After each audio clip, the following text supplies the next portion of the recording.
আজ বিকাল ৩ ঘটিকার সময় ইন্তেকাল করিয়াছে। আজ রাত 10টায় অমুক মাঠে তার জানাজা অনুষ্ঠিত হবে। ধর্মপ্রাণ সকল মুসল্লিদেরকে উক্ত মরহুমের জানাজায় শরীক হওয়ার জন্য অনুরোধ করা গেল। পৃথিবীতে যত মানুষ আছে, হোক মুসলিম কিবা অমুসলিম, আস্তিক কিবা নাস্তিক, যত মানুষ আছে, আল্লাহর প্রতি ঈমান আনুক আর না আনুক, বিশ্বাস করুক আর না করুক, সকল মানুষের রব হলেন আল্লাহ। এজন্য আল্লাহ তাআলা গোটা মানব সম্প্রদায়কে উদ্দেশ্য করে বলেন, হে মানব সম্প্রদায়, ইত্তাকু রাব্বাকুম, তোমরা তোমাদের রবকে ভয় করো। কোন রব? আল্লাযী খলাকাকুম মিন নাফসিন ওয়াহিদা, ওই রবকে তোমরা ভয় করো যেই রব তোমাদেরকে একটি প্রাণ থেকে সৃষ্টি করেছেন। আর আমাদের সৃষ্টির ওই একটি প্রাণ হলো হযরত আদম আলাইহিস সালাম।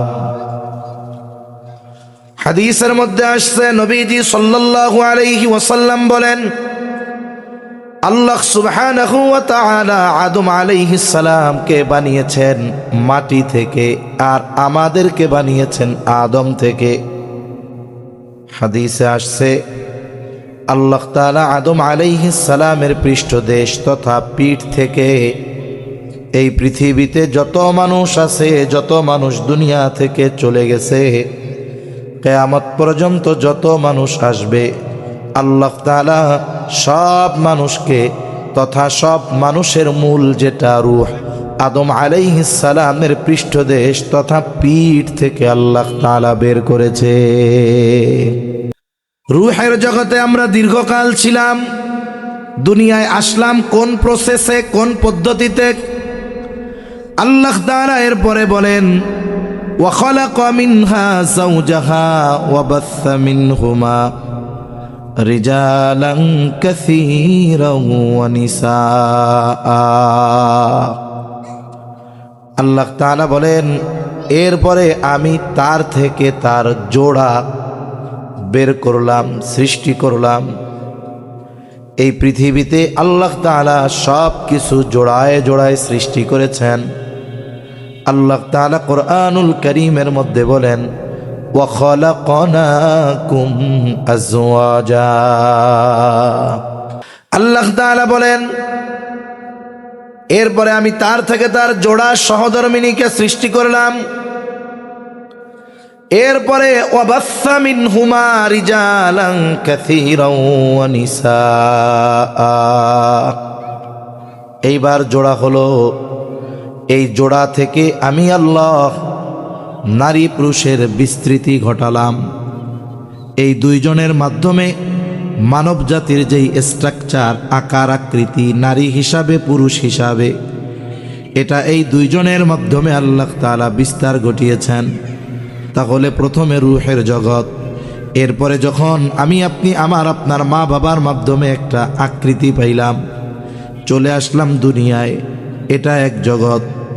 এই দুনিয়ায় নির্দিষ্ট কিছু হায়াত দিয়ে আল্লাহ তাআলা পাঠালেন।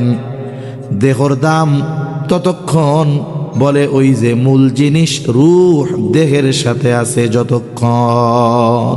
একটা সময় আমার আপনার হায়াত শেষ হয়ে যাবে, দেহ থেকে রূহ বের হয়ে যাবে। যখন কোনো মানুষ মারা যায়, আমাদের সব অঞ্চলেই একই শব্দে বা একই ধরনের মৃত্যুর খবর প্রচার করা হয়।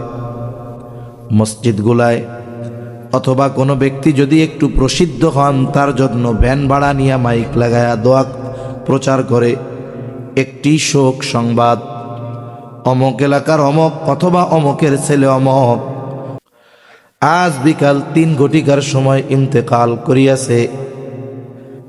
আজ রাত 10টায় অমুক মাঠে তার জানাজা অনুষ্ঠিত হবে।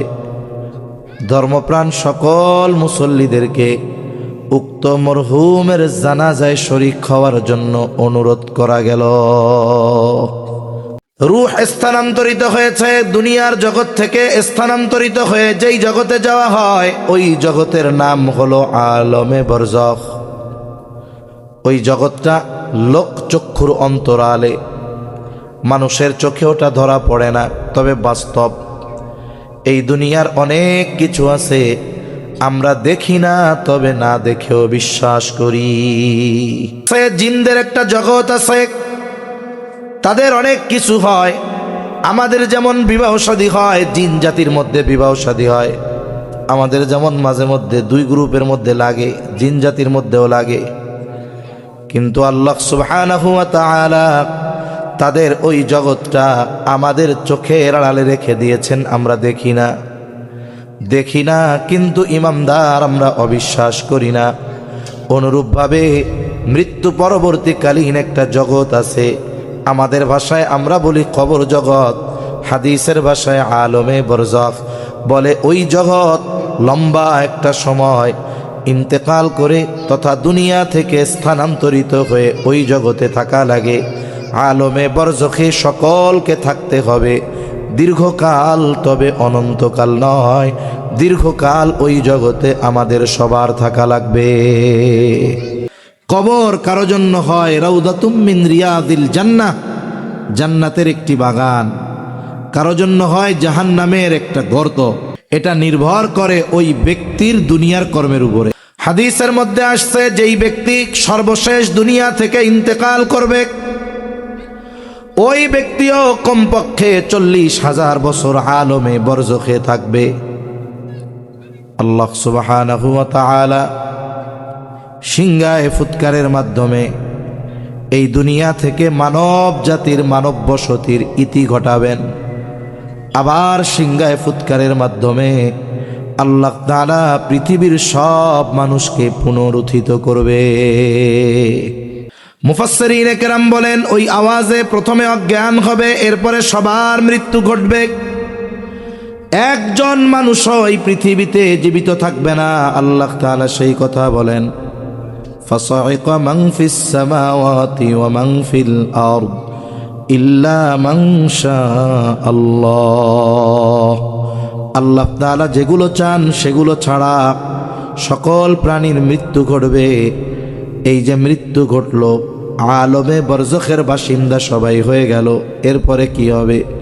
আল্লাহ বলেন, সুম্মা নুফিখা ফীহি উখরা ফাইযা হুম কিয়ামুন ইয়ানজুরুন। ফাইযা হুম কিয়ামুন ইয়ানজুরুন, দ্বিতীয় সিংহায় ফুৎকারের পরে সবাই উঠে তাকায় দেখতে থাকবে কি হচ্ছে এগুলো। সূরা ইয়াসিনের মধ্যে আল্লাহ তাআলা বলেন, ওয়ানুফিখা ফিস সূরি ফাইযা হুম মিনাল আজদাসি ইলা রাব্বিহিম ইয়ানসিলুন। ওই দিনের পরিস্থিতিটা কত ভয়াবহ। যাদের কবরের মধ্যে আযাব ছিল, যারা কষ্টে ছিল, তারাও ওই দিন আযাবের কথা ভুলে যাবে। আল্লাহ তাআলা কোরআনুল কারীমের মধ্যে সেই কথা জানায় দেন। ওই মানুষেরা বলবে, ইয়া ওয়াইলানা মান বাআসানা মিন মারকাদিনা, হায় দুর্ভোগ, কে আমাদেরকে আমাদের অবস্থান স্থল থেকে জাগিয়ে দিল। অথচ আলমে বরজখে আযাবে ছিল। ওই ব্যক্তি কিয়ামতের দিন উঠে বলবে, কে আমাদেরকে আমাদের অবস্থান স্থল থেকে জাগায়া দিল? তারা কেমন যেন ঘুমায়াছিল, এই জন্য বলতেছে কে জাগায়া দিল। মুমিনরা অথবা ফেরেশতারা তাদের এই কথার জবাবে বলবে, হাযা মা ওয়া'আদার রহমানু ওয়া সাদাকাল মুরসালুন। তারা বলবে, এটা হলো দয়াময়ের সেই প্রতিশ্রুতি দিবস, যেই দিবসের ওয়াদা করেছেন রাসূলগণ। এটা হলো সেই কিয়ামতের দিবস। এই দিবসের এক নাম হলো ইয়াউমুল কিয়ামাহ, কারণ সেই দিন আমরা সবাই আবার দাঁড়া হব, খাড়া হব। আমাদেরকে আবার সবাইকে উত্তীর্ণ করা হবে, পুনরুত্থিত করা হবে। সবাই কবর থেকে উঠে দাঁড়িয়ে যাবে, ইয়াউমুল কিয়ামাহ। আর এক নাম হলো ইয়াউমুল হাসর। কেন? পৃথিবীর সব মানুষকে ওই দিন একত্রিত করা হবে। আর এক নাম হলো ইয়াউমুল জাযা, প্রতিদান দিবস। কেন? আল্লাহ তাআলা বলেন, ওয়া ইন্নামা তুওয়াফাউনা উজুরাকুম ইয়াউমাল কিয়ামাহ। আল্লাহ তাআলা বলেন, কিয়ামতের দিন তোমাদেরকে তোমাদের দুনিয়ার কর্মের পূর্ণ প্রতিদান দেওয়া হবে। আল্লাহ রাব্বুল আলামিন কিয়ামতের দিন যখন আমার আপনার আমলনামা দেওয়ার ঘোষণা হবে, গোটা কিয়ামতের ময়দান পিনপতন নীরব হয়ে যাবে। সবার চিন্তা, যদি ডান হাতে আমলনামা পাই তাহলে আমার জন্য শেষ ঠিকানা হবে জান্নাত। যদি পাপের কারণে জাহান্নামে যেতেও হয়, শাস্তির পরে সর্বশেষ অনন্তকালের জন্য জান্নাতে যেতে পারবো। এজন্য ওই দিন যারা ডান হাতে আমলনামা পাবে, কিয়ামতের দিন সবচাইতে আনন্দিত মানুষ হবে তারা। এখন ডান হাতে আমলনামা পাবে কারা? একটা পরিচয়, একটা কারণ এই জায়গায় আছে, ওটাই গুরুত্বপূর্ণ কারণ।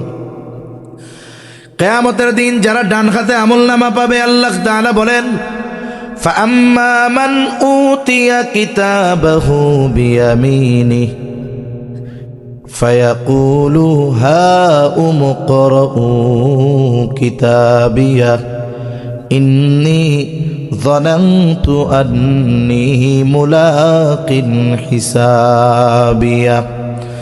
আল্লাহ রাব্বুল আলামিন বলেন, যারা ডান হাতে আমলনামা পাবে, আনন্দে তারা মানুষদেরকে বলবে, হাউম ইকরাউ কিতাবিয়া, এই তো আমার রেজাল্ট শিট, এই তো আমার ফলাফল, এই তো আমার আমলনামা, তোমরা পড়ো, আমার কিতাব পড়ো, আমার আমলনামা পড়ো।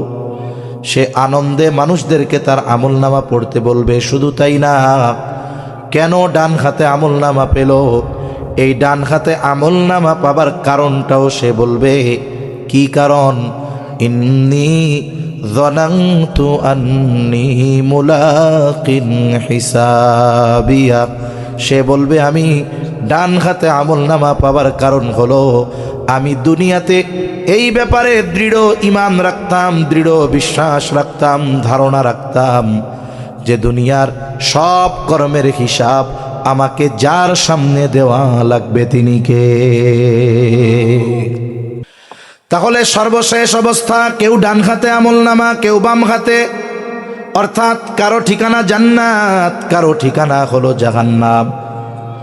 ডান হাতে আমলনামা যে পাবে তার সর্বশেষ ঠিকানা জান্নাত, বাম হাতে যে আমলনামা পাবে তার ঠিকানা হলো জাহান্নাম। আল্লাহ তাআলা এই কথাটাই ওই তিলাওয়াতকৃত আয়াতগুলোর মধ্যে বলেন, কুল্লু নাফসিম বিমা কাসাবাত রহিনা। আল্লাহ তাআলা বলেন, প্রত্যেকটি প্রাণ তার কর্মের কারণে আবদ্ধ থাকবে। মুফাসসিরিন কেরাম বলেন, এখানে উদ্দেশ্য হলো যারা বাম হাতে আমলনামা পাবে, কেন পাবে? পাপের কারণে। যারা ডান হাতে আমলনামা পাবে, তারা তাদের কর্মের কারণে, পাপের কারণে জাহান্নামের মধ্যে আবদ্ধ থাকবে। ইল্লা আসহাবাল ইয়ামিন, তবে তারা জাহান্নামে আবদ্ধ থাকবে না। তারা কারা? বলে, যারা ডান হাতে আমলনামা পেয়েছে। ডান হাতে আমলনামা পাবে তারা জান্নাতে থাকবে।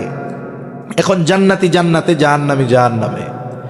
এই আয়াতগুলো যদিও কাফেরদের উদ্দেশ্য করে আল্লাহ নাজিল করেছেন, কিন্তু মুফাসসিরিন কেরাম বলেন, যেই কারণগুলো আল্লাহ উল্লেখ করেছেন, এই কারণগুলো যদি কোনো মুমিনের মধ্যে থাকে তার জন্য কি হবে? কাফের তো এই কারণগুলোর জন্য চিরস্থায়ী জাহান্নামী। আর যদি কোনো মুমিনের মধ্যে এই বদ অভ্যাসগুলো থাকে, তাকে হয়তো ক্ষণস্থায়ী কিংবা দীর্ঘস্থায়ী জাহান্নামে থাকতে হবে। ইমানের কারণে এক সময় সে নাজাত পেয়ে জান্নাতে আসবে। তবে যেই জাহান্নাম কষ্টের, ওটা অনন্তকাল যারা থাকবে তাদেরও কষ্টের, কিছু কালের জন্য যারা যাবে তাদেরও কষ্ট। ঠিক কিনা বলেন? এজন্য কেউ চাই না আমরা যে কিছু কালের জন্য যেন জাহান্নামে যাওয়া লাগে, এটা আমরা চাই না। এবার জান্নাতি জান্নাতে, জাহান্নামী জাহান্নামে। জান্নাতি জান্নাতে যাওয়ার আগ পর্যন্ত চিন্তা পেরেশান থাকবে। হাসরের ময়দানে সে কাউকে চিনবে না, কাউকে পরিচয় দিবে না। কিন্তু জান্নাতে যাওয়ার পর সে সবাইকে খুঁজতে থাকবে, কোথায় আমার বন্ধু, কোথায় আমার আত্মীয় স্বজন। জান্নাতে যাওয়ার পর জান্নাতি তার দুনিয়ায় পরিচিত সব মানুষগুলো জান্নাতে খুঁজতে থাকবে। তাদের মনের মধ্যে চিন্তা, কিরে দুনিয়ার এত পরিচিত জন, আপনজন, বন্ধু বান্ধব কাউরেই তো জান্নাতে দেখি না, অনেককেই তো দেখি না। আল্লাহ তাআলা দেখার ব্যবস্থা করবে। এইবার জান্নাতি জান্নাতে থাকা অবস্থায় জাহান্নামীদের দেখতে পাবে।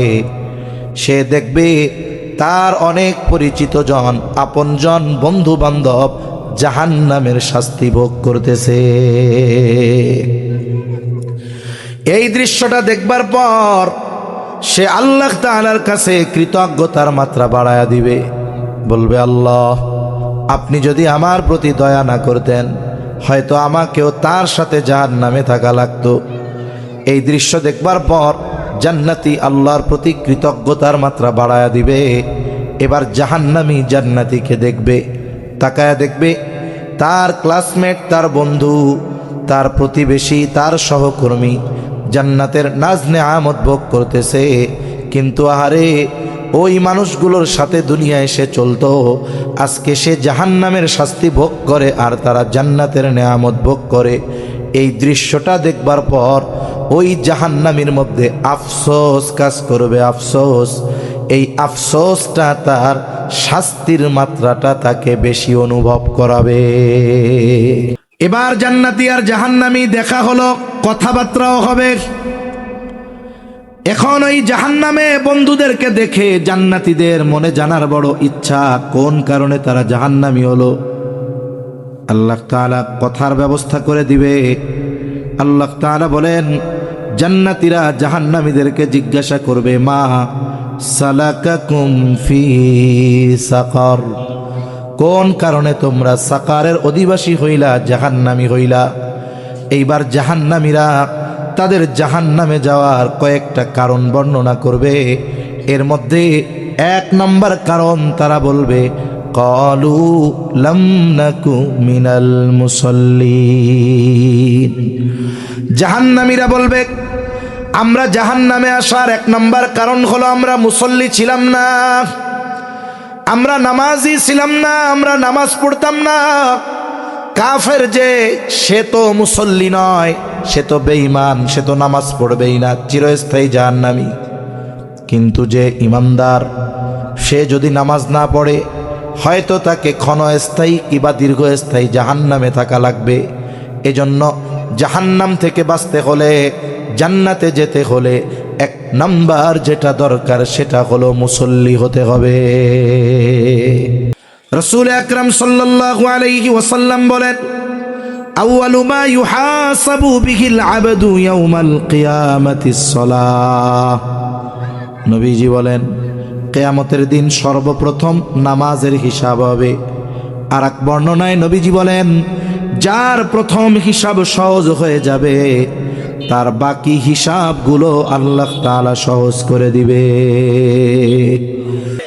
দুই নাম্বার তারা বলবে, ওয়ালাম নাকুনু তুইমুল মিসকিন, আমরা মিসকিনদের খানা খাওয়াইতাম না, সেজন্য আমরা মিসকিনদের খানা খাওয়াবো। বিশেষ করে রোজার মাস খেয়াল রাখবো, আশেপাশে যদি কোনো অভাবী দরিদ্র থাকে, রোজার মাস তার জন্য যেন রোজা রাখা, তারাবি আদায় করা যেন সহজ হয়, এজন্য আমি তাকে কিছু খাবারের ব্যবস্থা করে দিব। রোজার মাস আমি রোজাদারকে ইফতার করাবো, একটা খেজুর দিয়ে হলেও, এক গ্লাস পানি দিয়ে হলেও। নবীজি বলেন, রোজাদারকে কেউ যদি ইফতার করায়, ইফতার করানোর কারণে ওই ইফতার করানেওয়ালা রোজাদারের সমপরিমাণ সওয়াবের মালিক হয়ে যায়। আর অসহায় দরিদ্র মানুষ, মিসকিন যদি হয়, তাদেরকে খানা খাওয়াবো, কারণ তাদের খানা খাওয়া প্রয়োজন। মিসকিন অসহায়কে যদি খানা খাওয়ানো হয়, খানা খাওয়ানোর সওয়াব হবে, সাথে সাথে তার প্রয়োজন মেটানোর সওয়াব হবে।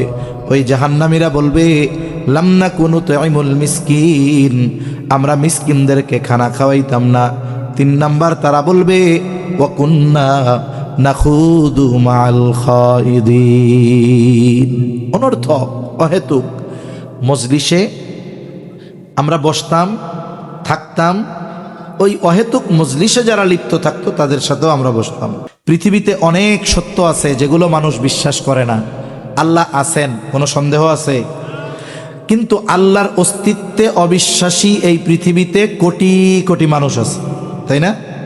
অথচ নাস্তিক হোক, আস্তিক হোক, যে দেশের হোক, বলেন তো পৃথিবীতে একজন মানুষ যে মৃত্যু অস্বীকার করে?